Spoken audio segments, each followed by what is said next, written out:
Assalamualaikum warahmatullahi wabarakatuh. Dalam mata kuliah data mining pada pertemuan yang pertama ini, kita akan membahas mengenai pengantar data mining, di mana data mining tersebut didapat berdasar dari hasil big data.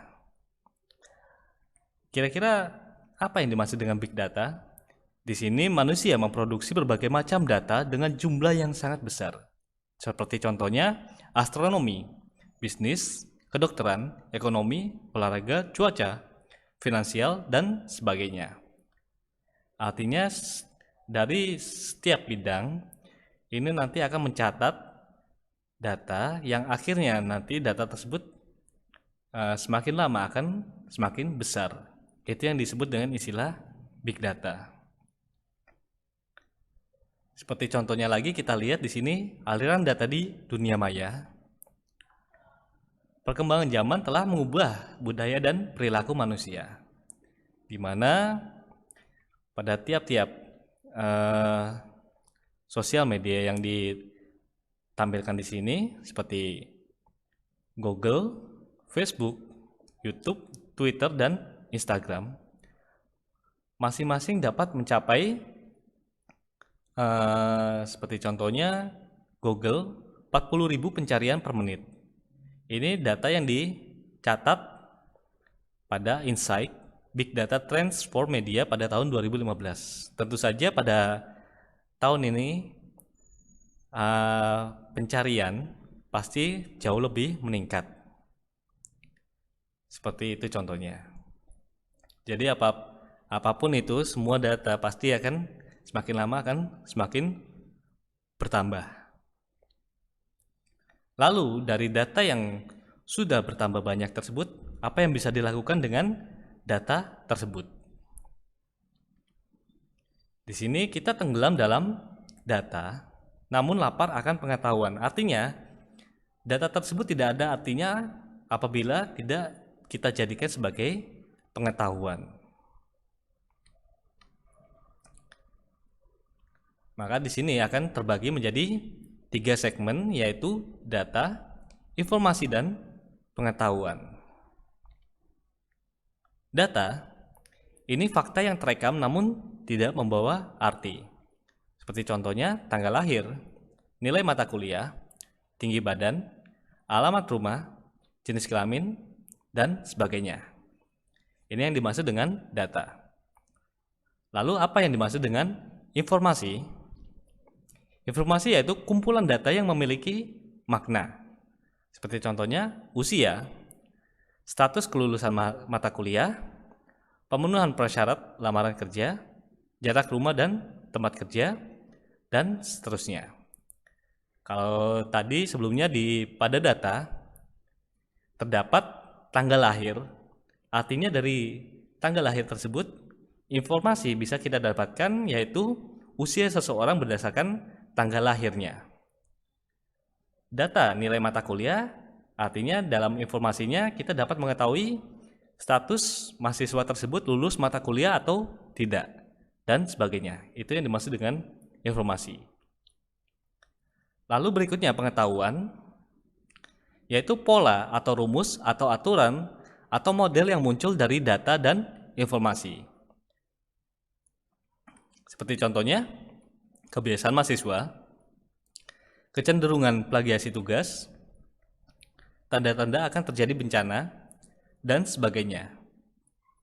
Artinya, dari data dan informasi seperti contohnya, data nilai mata kuliah, informasi yaitu kelulusan mata kuliah mahasiswa, maka pengetahuannya kita dapat mengetahui apakah pada selanjutnya mahasiswa tersebut lulus tepat waktu atau tidak. Itu yang dimaksud dengan pengetahuan.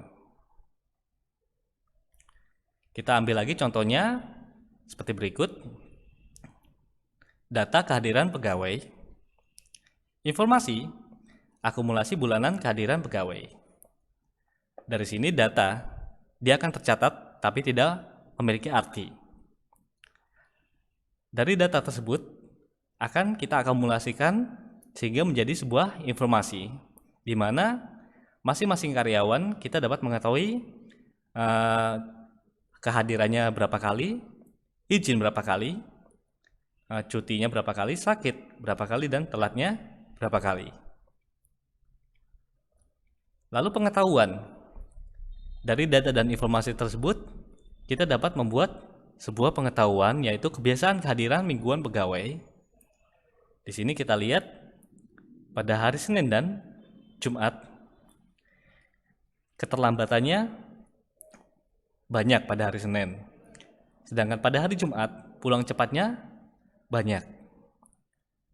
Nah, dari sini, dari pengetahuan yang kita dapatkan, akhirnya kita dapat membuat sebuah kebijakan, yaitu kebijakan penataan jam kerja karyawan khusus untuk hari Senin dan Jumat.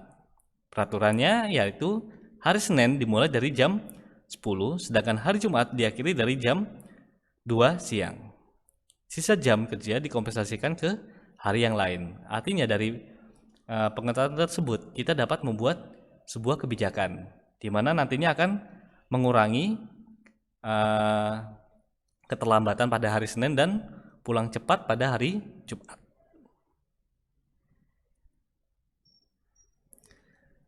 Lalu apabila kita bicara tentang data mining, apa yang dimaksud dengan data mining tersebut? Data, lalu selanjutnya dari data tersebut akan ditambang, digali, diolah, atau diekstraksi. Itu yang dimaksud dengan mining atau penambangan. Sehingga dari data yang diolah tersebut akan menjadi sebuah pengetahuan. Data mining dapat kita sebut juga dengan knowledge discovery in database, knowledge extraction, pattern analysis, information harvesting, business intelligence, dan sebagainya. Kegunaan dari data mining ini dapat berguna secara deskriptif maupun prediktif. Deskriptif seperti mencari pola yang dapat dipahami oleh manusia. Sedangkan prediktif ini membentuk model pengetahuan untuk prediksi. Data mining ini terbagi menjadi 5 jenis, yaitu yang pertama asosiasi, klasifikasi, klasterisasi, estimasi, dan yang terakhir prediksi. Aplikasi data mining ini apa yang bisa dilakukan dengan data mining? Contohnya market basket analysis, recommender system, disease prediction, fraud detection, klasifikasi lagu atau film berdasarkan mood, data driven journalist, text atau multi-document summarization, dan sebagainya. Ini baru beberapa contoh yang dapat dilakukan oleh data mining. Masih banyak hal-hal yang lainnya yang dapat dilakukan dalam data mining. Untuk organisasi materinya, alur penyampaian materi perkuliahan data mining, yang pertama yaitu pengantar data mining, lalu kita masuk ke dalam data. Dari data tersebut nanti akan kita uji cobakan dalam asosiasi, klasifikasi, klasterisasi, estimasi, dan prediksi. Sumber pustakanya yang dapat kalian ambil. Baik, selain dari sini kalian bisa mencari tahu sendiri berdasarkan sumber pustaka lainnya yang ada di internet. Sumber data berikutnya, untuk kumpulan data yang dapat Anda tambang pengetahuannya, ini kalian dapat mengakses pada link-link yang telah disediakan. Di sini nantinya data tersebut dapat kalian olah sesuai metode yang akan digunakan.